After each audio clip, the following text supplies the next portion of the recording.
Many thanks for staying with us and welcome to News Across Nigeria.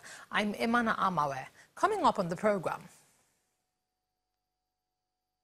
youths in Plateau State clamor for a bill prohibiting open grazing.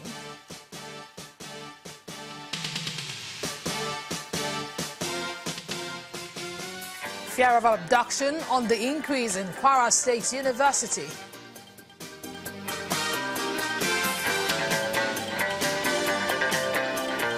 And the Benue State government vows to recover stolen assets.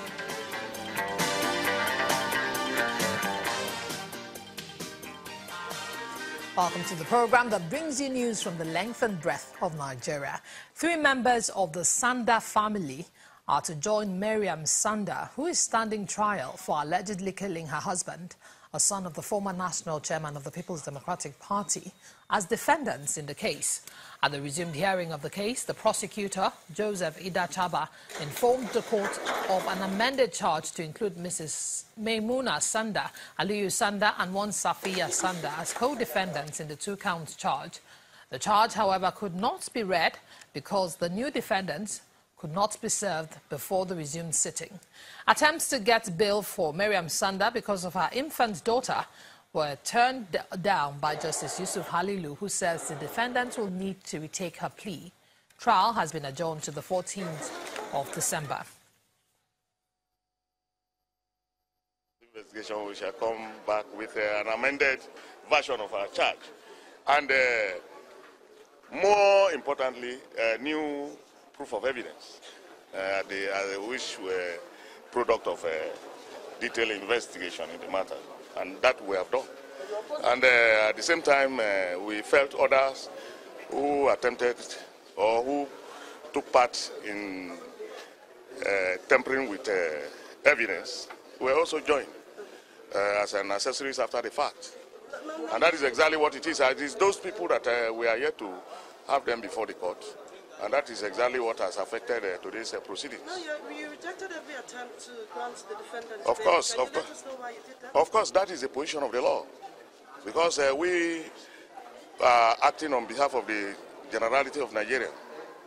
And it's against public policy, for one, to be linked to an alleged crime, as in the instant, to just walk home, just like that. We'll definitely press, but we will press in accordance with the law to ensure that justice is done. And that is exactly where we stand.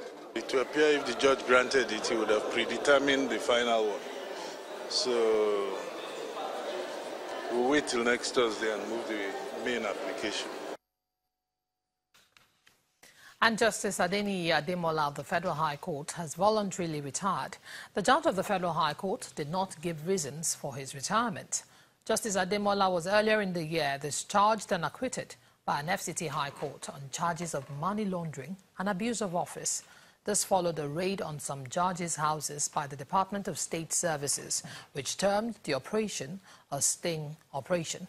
The FCT High Court ruled that the Department of State Services could not prove beyond reasonable doubt its allegations against the Federal High Court judge. And as a way of addressing persistent clashes between farmers and herdsmen, which has resulted in loss of lives and property in Plateau State, a youth group has presented a citizen bill on anti-open grazing to the State House of Assembly. The bill, according to the group, is to curtail the unregulated rearing of animals, which, if passed by the legislators, will bring an end to the wanton killings, especially in the hinterlands. Armed with placards and amongst fanfare, these youths marched the streets of Jos, the Plateau State capital, to lend their voice to the call for the passage of the anti-open grazing law.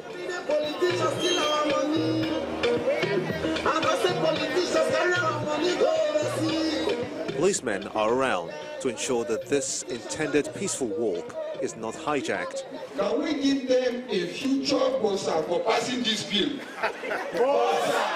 The walk terminates at the State's Assembly complex, where they express optimism that the law, when passed, as done in other states, will check the spate of deaths resulting from farmers-herdsmen clashes. So many occasions we have had issues on how our people have been killed in various villages. And we have seen from our study visits to other houses of assembly, when those bans have been effected, the killings stopped.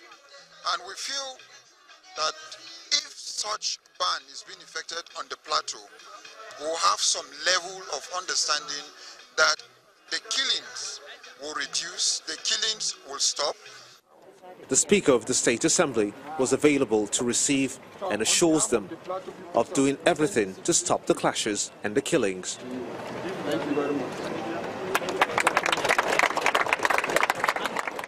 We are assuring you that all the bills that we are going to pass, including this, you will still come. So that we hear from you properly, you hear from us. And other experts will equally be invited.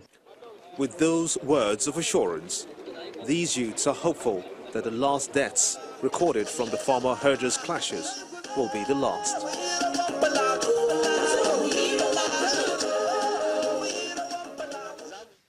And there have been calls for investigation into the alleged case of kidnap in Molete area of Kwara State. That's the host community of the Kwara State University. This follows an account by a freed victim who alleges that there were 12 other people in the kidnappers' den, but the Kwara State University management forecloses the possibility of its students being among the alleged victims. Kwara State in north-central Nigeria boasts of 8 state-owned tertiary institutions, one of them the Kwara State University in Malete.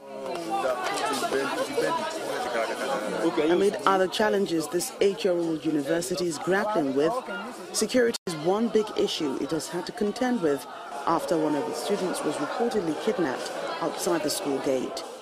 On the 30th of November this year, 2017, at about 8:30 in the night, the police division in Malete received a report that by one Ogunlade Oluwa Damilola that her friend, she received a text message from her friend, one Olarewaju Dokastimilehin, that she boarded a taxi, a Ilorin colored taxi from Malete within the school premise to pick her, cause form that she became unconscious and found herself in the midst of other fellow kidnapped victims in an unknown location.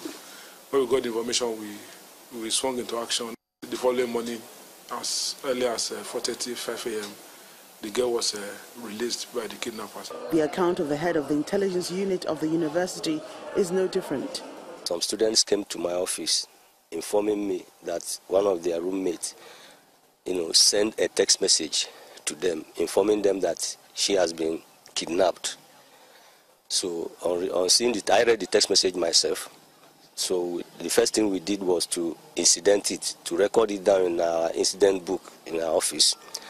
The next thing, I took them to the police station so to make an official report. This 200-level student of the university narrates her friend's ordeal in captivity. But she told me they were 12, that I think they killed 4 that day. They called 2 out. They killed 2.